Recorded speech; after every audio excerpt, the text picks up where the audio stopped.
नमस्कार, मैं हूँ एस्ट्रो रजनी। आप सभी का मोस्ट वेलकम है अनंत एस्ट्रोलॉजी पर। आज की मोस्ट अवेटेड क्लास है जो कि बहुत लोगों की मुझे मैसेजेस आए हैं कि इस क्लास को मैम हमें करवाइए और बताइए कि किस तरीके से आज के समय में हम हेल्दी रह सकते हैं और हमारी कुंडली जो है वो कैसे हेल्प करती है हमें हेल्दी रखने में, या अपकमिंग कोई भी अगर आपके साथ कोई भी बैड हेल्थ इवेंट होने वाला है तो उसको आप कैसे रिकॉग्नाइज कर सकते हो अपने चार्ट से। तो सबसे पहले बेसिक से ही, जैसे मैंने हर बारी आप लोगों को बताया है, तो बेसिक से ही शुरू करेंगे। नमस्कार, मैं हूँ एस्ट्रो रजनी। आप सभी के प्यार और सपोर्ट के लिए बहुत सारा धन्यवाद मेरी तरफ से।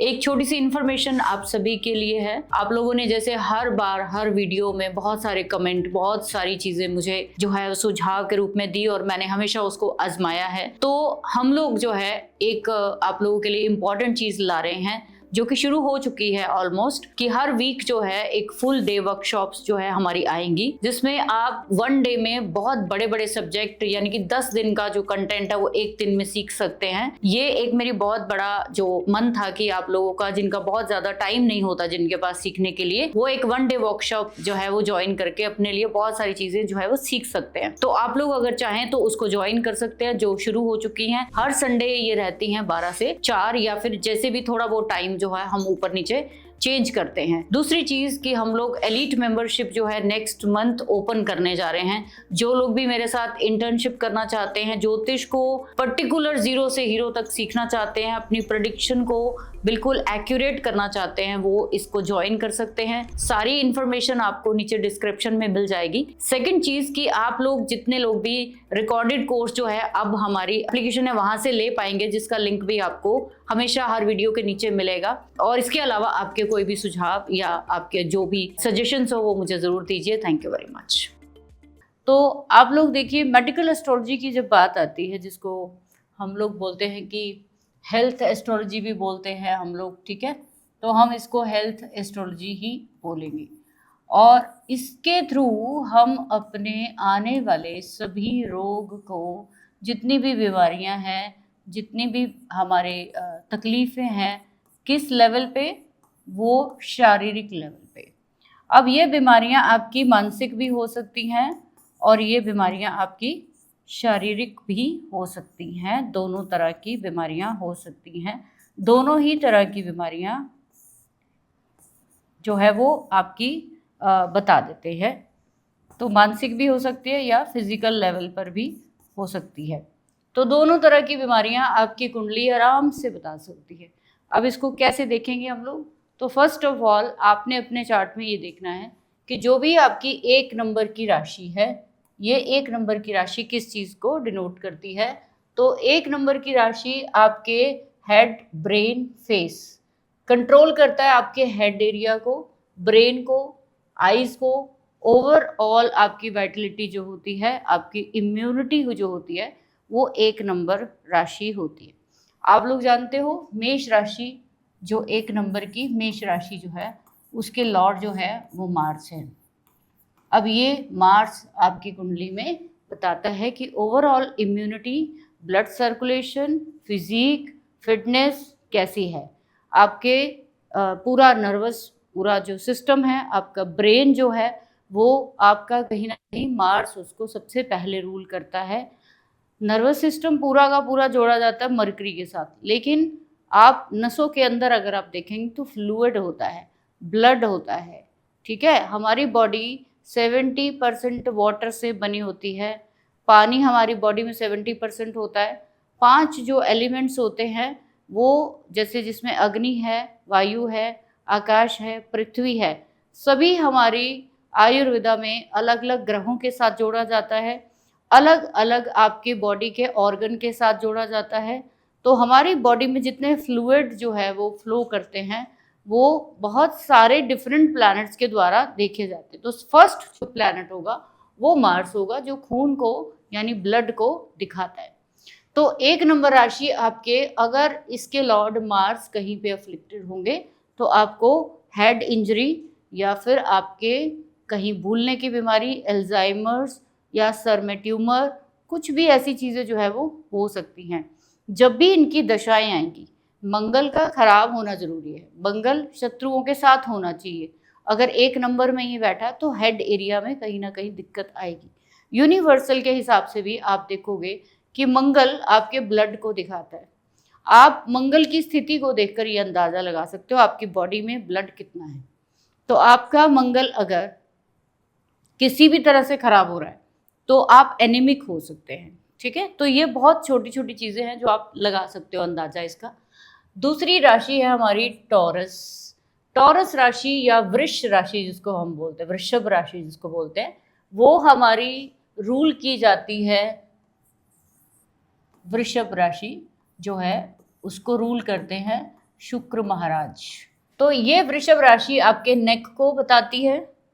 ये वृषभ राशि जो है आपके वोकल कॉर्ड्स, थ्रॉट और नाक, टॉन्सिल, थायराइड ग्लैंड और ये सारी चीजें जो कि हमारे एरिया जो पूरा जुड़ा हुआ है, ये आपका वो है।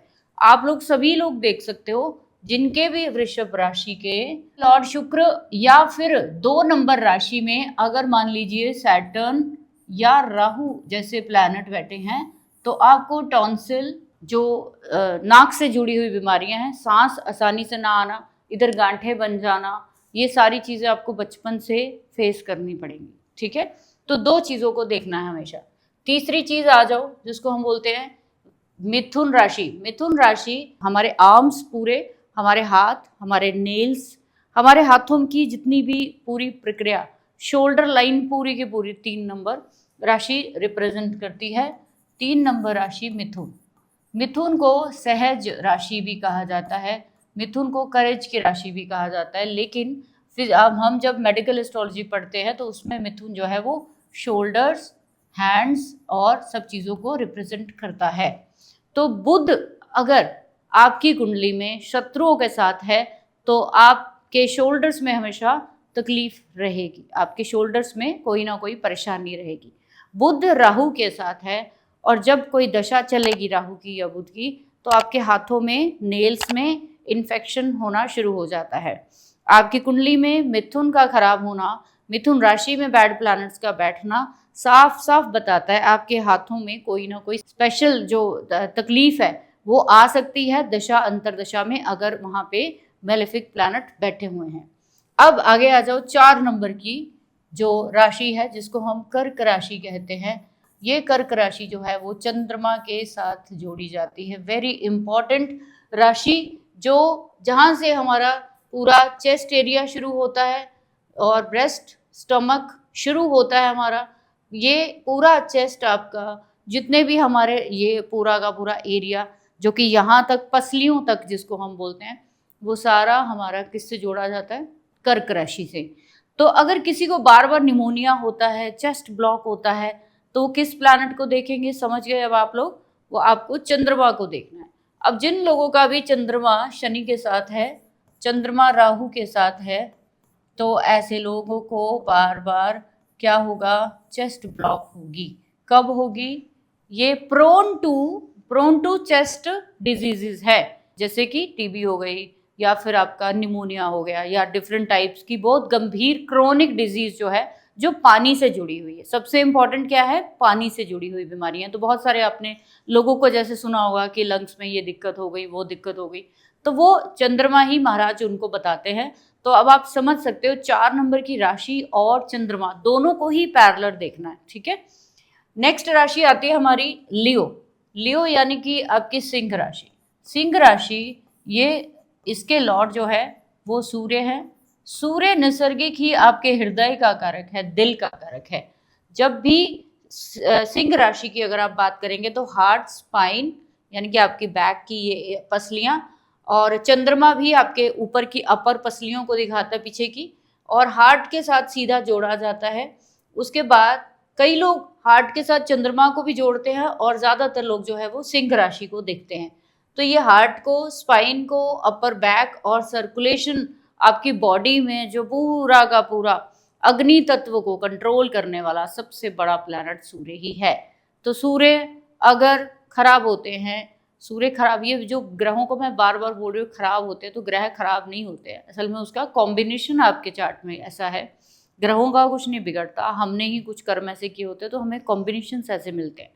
तो सूर्य अगर आ रहा है तो आपको कोई ना कोई हार्ट डिजीज, स्पाइन या कोई भी आपको अपर एब्डोमेन से जुड़ी हुई, जैसे कि गॉल ब्लैडर हो गया, जैसे कि आपका स्प्लीन हो गया, ये जो अपर एरिया का यहाँ पे पूरा आपका एरिया जो है वो पूरा आपका सूर्य के साथ जुड़ा हुआ है। जैसे अभी आप देखोगे तो केतु जो है वो सूर्य के साइन में, कालपुरुष कुंडली के हिसाब से सूर्य के साइन में गोचर कर रहे हैं लास्ट ईयर, तकरीबन हमारे मई से, लास्ट ईयर 2025 से। तो ज़्यादातर अगर ये 5 नंबर राशि आप लोगों के कहीं पे भी 6, 8, 12 में है तो ऐसे लोगों को कोई ना कोई अपर एब्डोमेन में कोई गंभीर इशू पिछले 1 साल में ज़रूर आया होगा। तो अब ये इस चीज़ को दिखाता है कि ट्रांजिट टेम्परेरी इशू देगा, लेकिन जो आपके चार्ट में कॉम्बिनेशन है वो परमानेंट है। तो ट्रांजिट का सिर्फ 4-6 दिन में उस राशि में प्रॉब्लम देगा, ठीक है, 1 साल के लिए, 1.5 साल के लिए देगा। लेकिन अगर आपके चार्ट में ही नैसर्गिक ऐसा अशुभता है या कॉम्बिनेशन है तो वो लंबी लॉन्ग टर्म डिजीज को दिखाता है। 6 नंबर की राशि जिसको बोलते हैं हम लोग पूरी इंटेंस्टाइन जो आपकी होती है, पूरा नर्वस सिस्टम, आपका पूरा का पूरा डाइजेशन, और आपकी लाइफ में सबसे इम्पॉर्टेंट जो हम लोग देखते हैं कि किसी को खाया हुआ लगता नहीं, किसी को पाचन में बहुत ज़्यादा दिक्कत होती है, तो आपकी पाचन क्रिया शुरू हो जाती है लियो से, और ये 6 नंबर तक चलती है। तो सिंह राशि का सूर्य और कन्या राशि के बुध, ये दोनों, तो अब आप समझ गए होंगे कि बुध हमारे 3 नंबर के भी लॉर्ड है, बुध हमारे 6 नंबर के भी लॉर्ड है। तो बुध अगर अफ्लिक्टेड है तो डाइजेशन भी पुअर कर देंगे, शोल्डर्स में भी, हाथों में भी दिक्कत करेंगे। 7 नंबर राशि जिसको हम बोलते हैं लिब्रा या तुला राशि, लोअर बैक, किडनीज और प्राइवेट पार्ट्स, आपकी बॉडी के जो फ्लूइड्स होते हैं वो भी रूल करता है। तो आप अगर तुला राशि की बात करेंगे तो ये आपकी बॉडी में, जैसे आपके घर में आरओ सिस्टम लगा है ना, ऐसे ही आपकी बॉडी में ये तुला राशि या शुक्र जो है वो आपका आरओ सिस्टम है, आपकी बॉडी को प्यूरिफिकेशन करने का सबसे बड़ा रोल प्ले करता है। तो आपका एक ही ग्रह दो राशियों को रूल करता है, तो आप संभल के रहिए कि अगर शुक्र खराब होता है तो कहाँ, टॉन्सिल में, और दूसरा आपके बैलेंस यानी किडनी एरिया में भी प्रॉब्लम कर देगा। 8 नंबर राशि को हम बोलते हैं रिप्रोडक्टिव ऑर्गन्स के साथ भी जोड़ते हैं, कई 7 के साथ भी जोड़ते हैं, बट यहाँ से आप यहाँ तक प्राइवेट पार्ट्स को ले सकते हैं। कोलोन या रेक्टम एरिया आपका जो है वो सारा आपका यहीं पे होता है। तो स्कॉर्पियो यानी 8 नंबर की राशि जो है वो पाइल्स या बहुत ज़्यादा जो आपके डिस्कार्ड करने की चीज़ें हैं, स्कॉर्पियो राशि में अगर कोई बैड प्लैनेट है तो आप डिस्कार्ड नहीं कर पाते, यानी कि आपके अंदर कोई ना कोई चीज़ें जो है वो, जैसे हम इसको एज ए इमोशनल लेवल पर कहते हैं कि स्कॉर्पियो राशि है तो एक्सप्रेस नहीं कर पाती है, ऐसा कहा जाता है। लेकिन अगर हम इसको मेडिकली देखा जाए तो स्कॉर्पियो राशि चीज़ों को होल्ड कर लेती है अगर कहीं पे मंगल अफ्लिक्टेड होता है। तो कहाँ वो मंगल आपकी पूरी फिजिकल फिटनेस को दिखा रहा है, कहाँ ये मंगल आपके जीवन में जैसे आने का कारक है वैसे ही आपकी बॉडी से चीज़ों के जाने का भी कारक है।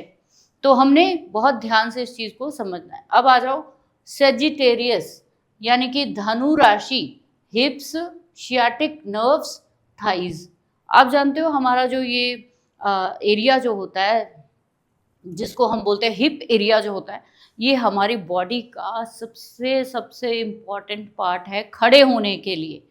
जीने के लिए तो नर्वस सिस्टम, दिल, सब कुछ जरूरी है, लेकिन अगर आप खड़े होना चाहते हो ना अपने पैरों पे, तो ये 9 नंबर की राशि और इनके लॉर्ड गुरु, ये यहाँ पे पूरा आपका अगर हिप एरिया है, यहाँ पे पूरा का पूरा जाल है हमारे पूरे नर्वस का।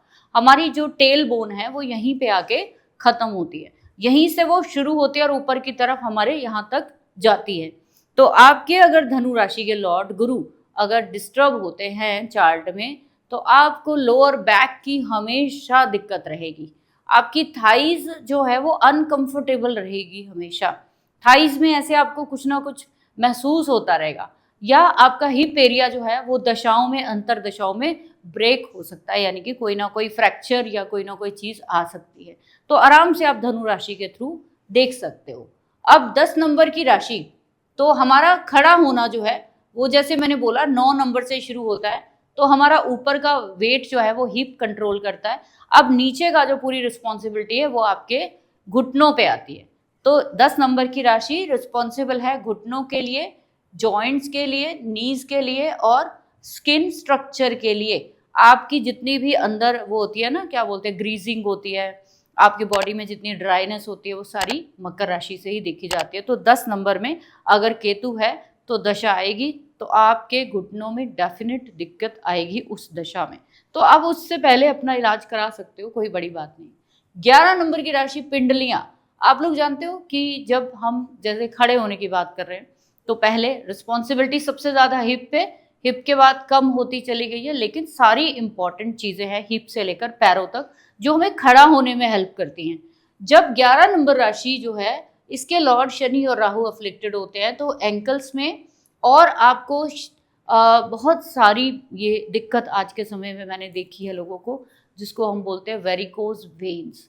वेरिकोज वेन्स की प्रॉब्लम जो है वो बहुत ज़्यादा लोगों को हो रही है। शियाटिका 9 नंबर से देखते हैं हम लोग, लेकिन वेरिकोज वेन्स जो है वो 11 नंबर की राशि और शनि राहु बताते हैं। आपके शनि राहु जहाँ भी जिस राशि में भी अगर बैठे हैं वहाँ पे चीज़ों को रोक देते हैं। इसीलिए 11 नंबर की राशि फ्लो के साथ जोड़ी जाती है, वायु के साथ जोड़ी जाती है। कहते हैं अगर इसमें रुकावट आई तो आपकी लातों की जो लेग्स की जो आपकी नसें हैं वो ब्लॉक हो जाएंगी। वो आपको आगे खून का प्रवाह नीचे तो चला जाएगा ऊपर से, लेकिन नीचे से ऊपर नहीं आएगा। तो जब आपके बॉडी में वायु तत्व डिस्टर्ब होता है तो वो आपका पूरा पूरा फ्लो नीचे चला जाएगा, ऊपर नहीं आएगा कभी। तो 11 नंबर जो है वो काफ्स को और एंकल्स को दिखाता है। तो जिनके एंकल्स में बहुत स्वेलिंग रहती है, दर्द रहता है, वो 11 नंबर की राशि को या सैटर्न राहु को कंसीडर करेंगे।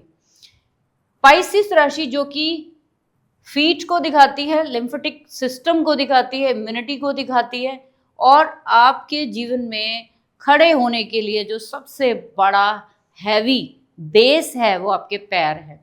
तो आपके पैर अगर बार बार चोट खाते हैं, अगर आपके पैर बहुत दर्द होते हैं, आपके पैरों में जलन है, आपके पैरों में कोई भी दिक्कत है, तो देखिए 12 नंबर राशि में कौन सा ग्रह बैठा हुआ है। आप लोग जितने भी लोग शनि राहु 12 नंबर में लेकर बैठे हैं, पैरों में भयंकर दर्द इनके रहता है, स्वेलिंग रहती है। आप देखिए अभी ट्रांजिट में 12 नंबर राशि में शनि महाराज आए हुए हैं। पता नहीं कितने ही चार्ट्स हैं कि जिनके भी 6, 8, 12 से कनेक्टेड हुए हैं तो उन सबको 12 नंबर में दिक्कत आई है, यानी पैरों में कोई ना कोई इन्फेक्शन हो गया है या कोई ना कोई रोग ऐसा हुआ है जिसको ठीक होने में काफ़ी समय लगता है। तो इसीलिए आप जब अपने मेडिकली कोई चीज़ देखेंगे तो उसमें आपको ये चीज़ का बहुत ध्यान जो है वो रखना चाहिए। ठीक है, तो अब आपको छोटी सी और जानकारी दे दूं। बाकी आप लोग अगर यहाँ तक पहुँचे हो तो हमारी वर्कशॉप मेडिकल एस्ट्रोलॉजी पर आएगी। जैसे हमने हर संडे को फुल डे वर्कशॉप होती है, फुल डे 4-5-6 घंटे की होती है। तो आप लोग चाहें तो बहुत बड़े बड़े कोर्स नहीं करना चाहते, आप 1 डे वर्कशॉप ज्वाइन करिए, ये सारी जानकारी आपको वहाँ मिल जाएगी। और डिस्क्रिप्शन में भी आप दिए हुए नंबरों पे पूछ सकते हो, और फ्लैश भी हो रहे होंगे, वहाँ भी आप पूछ सकते हो।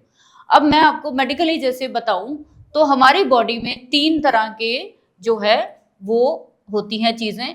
एक होती है वात, एक होता है पित्त और एक होता है कफ। अब अगर आपको ये पता चल जाए कि मेरा इस बॉडी पार्ट में दिक्कत है तो हमें पर्टिकुलर, वैसे इसके बीच में और वेरिएशन बहुत होते हैं, जैसे वात प्लस कफ भी हो जाता है कई बार, ठीक है, उसकी पहचान करनी होती है। कफ प्लस पित्त भी हो जाता है।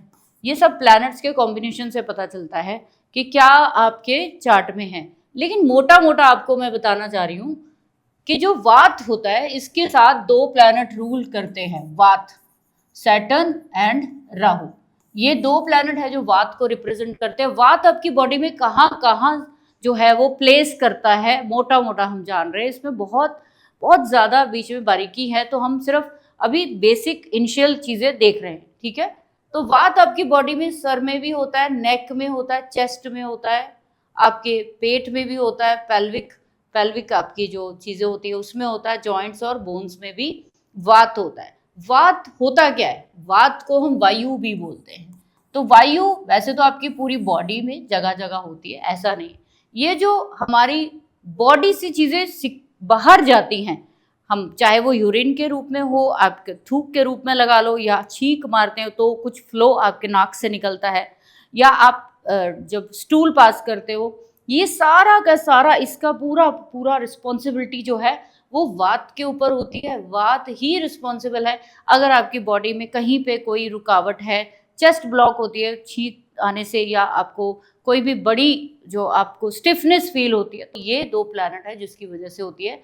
वो अगर आपको लोअर एब्डोमेन में यानी कि कॉन्स्टिपेशन है, आपको आईबीएस की दिक्कत है, आपको चेस्ट में बार बार जो है वो जिसे कहते हैं कि गैस ज़्यादा बन रही है, वो ये सब वात की वजह से कहीं ना कहीं बनती है। ठीक है। सेकंड चीज बहुत इंपॉर्टेंट है, वो है पित्त। पित्त को रूल करते हैं हमारे मार्स, सन एंड केतु। ये 3 प्लैनेट हमारे पित्त को रिप्रेजेंट करते हैं। पित्त हमारी बॉडी में कहाँ कहाँ नैसर्गिक रूप में जो है वो होता है। सबसे पहले होता है वो आपके हेड में, फिर होता है फेस और थ्रोट में, फिर आपके अपर एब्डोमेन में, फिर आपके स्मॉल इंटेस्टाइन में, स्किन में पूरा आपका पित्त होता है, फिर आपका ब्लड। अब ये जो चीज़ें मैं आपको बता रही हूँ इसका मतलब सिर्फ इतना सा है कि इस बॉडी पार्ट में पित्त ज़्यादा विद्यमान होता है। अगर आपका पित्त बढ़ेगा तो आपको इन बॉडी पार्ट्स में कहीं ना कहीं दर्द आना शुरू होगा। जब भी पित्त बढ़ेगा तो 2 चीज़ें होंगी। सबसे पहले होगी जलन और फिर उसके बाद होगा पेन। ठीक है, जलन और पेन होगा। और ये जब बहुत ज़्यादा एक्सट्रीम हो जाएगा तो फिर वहाँ पे अल्सर या फिर कोई और चीज़ डेवलप हो जाती है। तो आपने ये चीज़ को देखना। तो आपके अंदर पित्त बढ़ेगा तो स्किन रैशेज हो जाएंगे, आपके जैसे छपाकी टाइप चीज़ होती है, एलर्जी टाइप चीज़ होती है। तो जब आपकी बॉडी रेड रैशेज बाहर प्रोड्यूस करना शुरू कर दे तो पित्त बढ़ रहा है बॉडी में। ठीक है। अब इसके बहुत सारे कारण हो सकते हैं, लेकिन अगर आप सीधा सीधा देखेंगे कि मार्स, सन और केतु डिफेक्टेड होते हैं तो आपके बॉडी में ये कहीं ना कहीं डिस्टर्बिंग दिखेगा। अब आ जाओ तीसरी चीज़ जिसको हम बोलते हैं कफ। कफ के लिए जुपिटर और मून ये सबसे बड़े 2 रिस्पॉन्सिबल है, और भी प्लैनेट रिस्पॉन्सिबल है, बट मोटा मोटा आप जान लीजिए कि कफ जो है वो क्या काम करता है। कफ जो है वो आपके जीवन में बहुत सारी चीज़ों को इन्हेंस करने का काम करता है, जैसे टेस्ट हो गया, या आपकी बॉडी में जो फ्लेक्सिबिलिटी होती है वो हो गई, आपको सूंघने की, खाने की, टेस्टिंग की, हर चीज़ की जो है वो कफ की वजह से ही आपको दिखता है। तो अगर ये कफ आपका बिगड़ता है तो आपको क्या होता है, सबसे पहले आपको कहीं ना कहीं ब्रेन फ्लूइड्स है वो डिस्टर्ब हो जाते हैं, साइनस की दिक्कत हो जाती है, लंग्स में, आपके स्टमक में, जॉइंट्स में, और यूरिनरी सिस्टम जो है वो, लिम्फ और आपके बॉडी के जो टिश्यूज है वो डिस्टर्ब हो जाएंगे, या तो बढ़ने शुरू हो जाते हैं या घटने शुरू हो जाते हैं। या टंग और टेस्ट, तो टेस्ट में बहुत बड़ा रोल इनका है। फिर उसके बाद स्किन, आपकी स्किन कैसी है।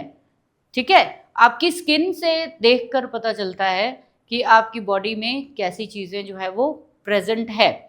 तो ये छोटी छोटी जानकारी है जो सबको पता होनी चाहिए कि हमारे कौन से ग्रह किस चीज़ के साथ जुड़े हुए हैं। तो अब जाते जाते छोटी सी जानकारी, 27 नक्षत्रों के थ्रू भी आप देख सकते हो, जो हम वर्कशॉप में पढ़ेंगे डिटेल में, कि अश्विनी नक्षत्र आपके सर को रूल करता है, भरणी भी आपके माथे को रूल करता है, कृत्तिका ये आपके होंठ और आपके आईज, टॉन्सिल, इनमें। तो अगर आपका कोई प्लैनेट अश्विनी नक्षत्र में बैठा है, कोई भी, जैसे सन बैठा है, ठीक है, सूर्य आपके अश्विनी नक्षत्र में बैठे हैं, तो अश्विनी नक्षत्र डिनोट करता है सन हेड या ब्रेन को। आपके हेड या ब्रेन में कोई सूर्य के जब दशा चलेगी तो फिर कुछ ना कुछ पेन या कोई ना कोई हो सकता है कि आपको इसमें इश्यू दिख जाए। तो आपको ये देखना है कि ये 27 नक्षत्रों में से कौन सा आपका किस ग्रह का नक्षत्र बना हुआ है, तो आपको पर्टिकुलर उस बॉडी पार्ट में दिक्कत आ सकती है। तो मोटा मोटा राशियों से देखा हमने, और बारीकी से जाना है तो आपने 27 नक्षत्रों को देखना है। तो रोहिणी जो है वो गले को रिप्रेजेंट करता है, मृगशिरा चेस्ट को, आर्द्रा आपके लिम्ब ये जो पसलियां हैं इसको दिखाता है, पुनर्वसु आपके पेट, आपके इंटेस्टाइन। तो ये सारी चीज़ें आपको कितनी आसानी से पता चल जाती हैं। मान लीजिए आपका सैटर्न हस्ता नक्षत्र में बैठा है, सैटर्न हस्ता नक्षत्र में बैठा है, एंड हस्ता नक्षत्र जो है वो रिप्रेजेंट कर रहा है आपके काफ मसल्स को। मान लीजिए कि आपका मार्स जो है वो चित्रा में ही बैठा है, तो चित्रा जो है वो रिप्रेजेंट करता है आपके एंकल्स को। तो आप देखिए कि आपके किस नक्षत्र में आपके बैठे हैं, कहीं आपके बॉडी पार्ट में वो दिक्कत तो नहीं है, और अगर है तो आप इस ग्रह का, इस नक्षत्र का जाप या फिर इनका दान, इन चीज़ों का करके आप उस हेल्थ को ठीक कर सकते हो। तो हमारे जो ऋषि थे उन्होंने इतना कुछ दे रखा है कि हमें बस यूज़ ही करना है, हमें सिर्फ उसको अपनाना ही है। सो मेडिकली अगर मैं बात करूँ तो इतनी सारी चीज़ें हैं जो मैं आपको बताऊँ, तो इतनी सारी चीज़ें हैं जो आप अपनी लाइफ में आके ठीक कर सकते हो। सो आई होप सो आपको काफ़ी सारी चीज़ें समझ आई होंगी। आप लोग अपने अपने ग्रहों को देखिए किस नक्षत्र में है, और फिर इस पूरी आप इसको स्क्रीनशॉट ले सकते हो। आप इसमें देखकर अपने उस बॉडी ऑर्गन में चेक कर सकते हो कि क्या आपकी दशा में ये वाले बॉडी पार्ट में दिक्कत आई थी या नहीं, या आने वाली है। तो मुझे आपने कमेंट सेक्शन में ज़रूर बताना है। मैं सबके कमेंट सेक्शन देखती हूँ, सबको हार्ट मैं खुद देती हूँ, तो जिनके आंसर भी देने होते हैं मैं देती हूँ। सो डोंट वरी, आप लोग सभी अपने अपने चार्ट्स को देखिए और अपने मानसिक और शारीरिक बीमारियों को दूर करिए अपनी कुंडली को देखकर जितना हो सकता है। अगर जो कोई डॉक्टर्स या आपके कोई भी मेडिकल प्रैक्टिशनर है, उन सभी के लिए ज्योतिष बहुत बड़ा रोल प्ले कर सकता है, बशर्ते उनको कुछ बेसिक अगर ये मेडिकल एस्ट्रोलॉजी की जानकारी हो जाए।